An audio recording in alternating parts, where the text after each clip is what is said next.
इस खबर पे बात क्यों कर रहा हूं पता है आपको? रायपुर शहर में गोलीबारी नहीं होती है। अच्छा शहर है, शांत शहर है, अच्छे लोग हैं, अच्छी तासीर है।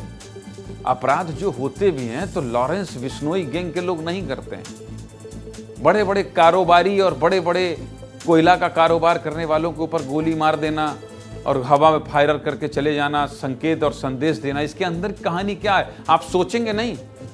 आपको इस सोच लगता है कि नहीं कि यार रायपुर में ऐसा क्यों हो गया, रायपुर में ऐसा क्यों हो गया, और रायपुर में कब से लॉरेंस बिश्नोई गैंग सक्रिय हो गई? ये दिमाग में चल रहा है ना आपके? सब कुछ जानना चाहते हैं, विस्तार से जानना चाहते हैं। सब कुछ विस्तार से जानना है तो विस्तार न्यूज में ही विश्लेषण उसका मिलेगा। चलिए भाई खबर शुरू करते हैं। पंजाब के फेमस सिंगर सिद्धू मूसेवाला का मर्डर करने वाले गैंग को तो आप जानते ही होंगे, लॉरेंस बिश्नोई। ये वही गैंग है, लॉरेंस बिश्नोई वाला। इस गैंग ने बॉलीवुड के भाईजान सलमान खान को जान से मारने की धमकी दी है, जान से मारने की। सलमान खान, सिद्धू मूसेवाला और कहां रायपुर, क्या कनेक्शन? आप सोच रहे होंगे इस गैंग के बारे में आज आपको क्यों बता रहे हैं। अरे भाई इस गैंग से जुड़े गैंगस्टर छत्तीसगढ़ में सक्रिय होने की कोशिश कर रहे हैं। छत्तीसगढ़ में, छत्तीसगढ़ जैसे शांत राज्य में सलमान खान को धमकी देने वाले, सिद्धू मूसेवाला को मारने वाले यहाँ आके पिस्टल लहरा रहे हैं। नहीं होने देंगे। राज्य के बड़े व्यापारियों को धमका रहे हैं। 2 दिन पहले यानी 13 जुलाई को कोयला व्यापारी को डराने के लिए शूटर भेजा गया था। बिल्डिंग के बाहर गोली चलाई गई, इसके बाद शूटर रायपुर से फरार हो गया। आज इस पर विस्तार से बात करेंगे। हमारे शांत सुकून वाले छत्तीसगढ़ में कोई इस तरह डराएगा तो बात तो हम करेंगे, विस्तार से करेंगे। ऐसे गैंगस्टरों की सक्रियता हमारे भोले वाले छत्तीसगढ़िया लोगों को डरा रही है। रायपुर में दिन दहाड़े गोली चलाकर गैंगस्टर फरार हो जाते हैं। पुलिस सीसीटीवी फुटेज में गोली चलाने वालों को ढूंढ रही है, पर 48 घंटे बीत जाने के बाद पुलिस के हाथ कोई अहम सुराग नहीं मिला। और मयंक सिंह मलेशिया से लगातार सोशल मीडिया के जरिए पोस्ट कर पुलिस की परेशानी बढ़ा रहा है। सबसे पहले मयंक सिंह ने क्या पोस्ट किया है ये दिखाइए, इनके बारे में आपको बता देता हूं। मयंक सिंह मलेशिया में हैं, इनके साथी अमन साहू झारखंड के जेल में बंद हैं। ये दोनों लॉरेंस बिश्नोई गैंग के साथी हैं। मयंक सिंह पोस्ट कर इस गोलीकांड की जिम्मेदारी ले रहे हैं। बोल रहा है कि इसमें अमन साहू गैंग का कोई हाथ नहीं है, मेरी खुद की गैंग है, मैं किसी के भरोसे नहीं हूँ। मतलब आपस में ही इनकी अनबन चल रही है। इसका अगले दिन मयंक ने फिर से पोस्ट किया और अमन साहू को अपना बॉस बताया। मतलब कुल मिलाकर ये पुलिस को गुमराह करने की कोशिश कर रहे हैं। आपको पूरी पड़ताल दिखाएंगे, लेकिन उससे पहले ये जान लीजिए कि ये प्रहलाद अग्रवाल कौन हैं और मयंक सिंह का ये पोस्ट, अमन सिंह का दिन दहाड़े गोली चलवाना, ये सब क्यों हो रहा है? कौन है प्रहलाद राय अग्रवाल? पहले आपको ये बता देता हूं। कारोबारी प्रहलाद अग्रवाल सूरजपुर जिले के रहने वाले हैं। 1985 में इन्होंने बारबरिक प्रोजेक्ट लिमिटेड नाम से बजरंग लाल अग्रवाल के साथ मिलकर अपनी कंपनी बनाई, बारबरिक प्रोजेक्ट के नाम से। हाईवे, बड़े बड़े पुल से लेकर स्कूल और माइनिंग का ये काम करते हैं। रायगढ़ और कोरबा में कोयला खनन का भी इनका बड़ा काम है। सूत्रों के मुताबिक झारखंड में इस कंपनी को सड़क निर्माण का बहुत बड़ा काम मिला है, जो कि लगभग 800 करोड़ रुपए का है। और इसी काम के चलते अमन साहू की नजरों में ये ग्रुप आ गया, क्योंकि अमन साहू गैंग का झारखंड में काम करने वाले हर व्यापारी से वसूल करना है। इसलिए अमन साहू गैंग पीआरए ग्रुप के राजेश अग्रवाल को अपना टारगेट बना रहे हैं। समझ गया?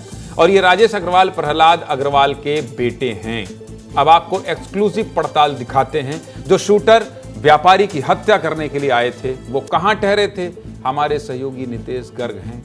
उनको मैंने कहा कुछ अलग लाइए, कुछ अलग दिखाइए, तो कहां पहुंच गए? जहां ये शूटर पहुंचे थे, कमरा नंबर 207, जहां हमला करने के लिए प्लान बनाया गया। ये दोनों शूटर 10 जुलाई की शाम 6 बजे से रायपुर पहुंचे। रेलवे स्टेशन के ठीक सामने होटल वेलकम में एक कमरा किराए पर लिया। 2 दिन तक लगातार रेकी किया, कैसे पहुंचना है, कारोबारी प्रहलाद राय अग्रवाल के पास कितने बजे ऑफिस पहुंचना है। दिन में 10 से 15 बार रेकी करने के लिए होटल से बाहर जाते थे। सब कुछ पता करने के बाद इन्होंने 13 जुलाई को हमला किया।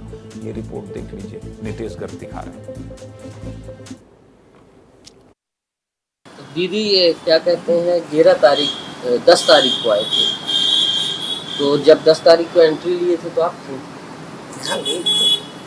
तो ये दोनों लड़के आए, एक झोला था इनके पास, क्या था, कैसा था? एक पिट्ठू बैग कहाँ के लग रहे थे? भाषा वाषा से वहाँ था तो मेरे हमारे जैसे बोल रहे थे, ना छत्तीसगढ़ी बोल रहे थे, ना बिहारी, ना बोल रहे बात हिंदी में ऐसे। झारखंडी नहीं समझ में आया। तो कितने बजे लगभग आएंगे 10 तारीख को? ये 6 बजे करीब। 6 तारीख सुबह? 6 हाँ, सुबह नहीं, सुबह में कहाँ आती, 10 बजे आती।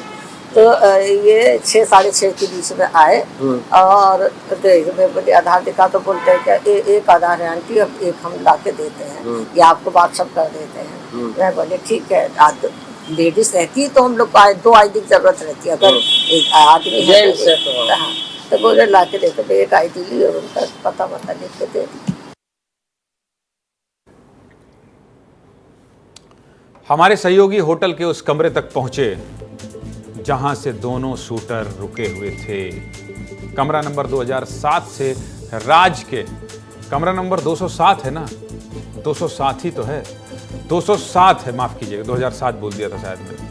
राज के बड़े कारोबारी प्रहलाद राय अग्रवाल पर गोली चलाने की प्लानिंग की गई थी। नीतीश को सुना दीजिए भाई, वहां भी घुस गए, सुनाइए। होटल वेलकम के कमरा नंबर 207 के बाहर हम हैं और 2 दिन पहले जो गोलीबारी की वारदात हुई थी, अभी प्रारंभिक रूप से जो कयास लगाए जा रहे हैं वो ये कयास हैं कि यहीं पर गोलीबारी करने वाले वो दोनों जो हैं, जो गुर्गे हैं अमन साहू गैंग के, वो यहीं ठहरे थे।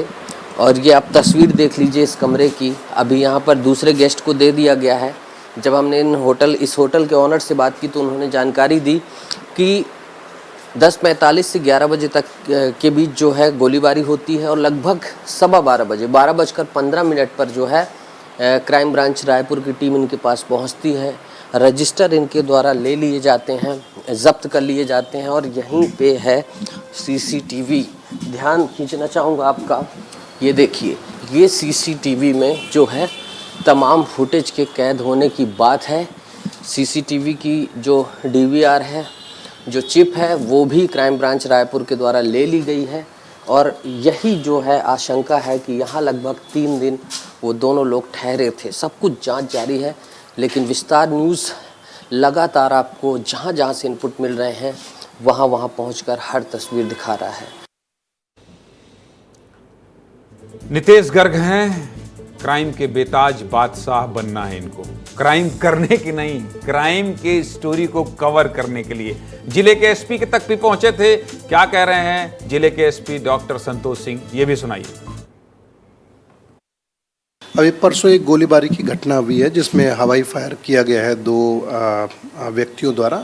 इसमें एक बिजनेसमैन जिसके यहाँ फायरिंग हुई थी, उसके बाद आरोपी जो है फरार हो गए थे और इसमें उनकी जो मोटर बाइक मिली है, कुछ क्लू मिले हैं जिसको हम लोग देख रहे हैं। ऐसा प्रतीत होता है कि ये कहीं ना कहीं लेवी से संबंधित मामला है। संबंधित ग्रुप जिसके ऊपर फायरिंग हुई है वो झारखंड में उसके कंस्ट्रक्शन के काम है। एक अमन साहू गैंग है और कुछ और गैंग है जो वहाँ बहुत ऑपरेट करते रहे हैं। पहले भी कई बार वो लोग अलग अलग जगहों पे गोलीबारी ऐसे करते रहे हैं। इस फायरिंग में, इस शूट आउट जो उन्होंने अटेम्प्ट किया था, इस पे भी कुछ क्लू मिले हैं जिसके आधार पे हम लोग आने वाले समय में गिरफ्तारियां करेंगे। संतोष सिंह साहब, जल्दी गिरफ्तारी कर लीजिए। छत्तीसगढ़ में इस तरह की तासीर बर्दाश्त नहीं करेगी, ना यहाँ की जनता, ना यहाँ की सरकार। मुझे ऐसा लगता है सक्रिय हो जाना चाहिए।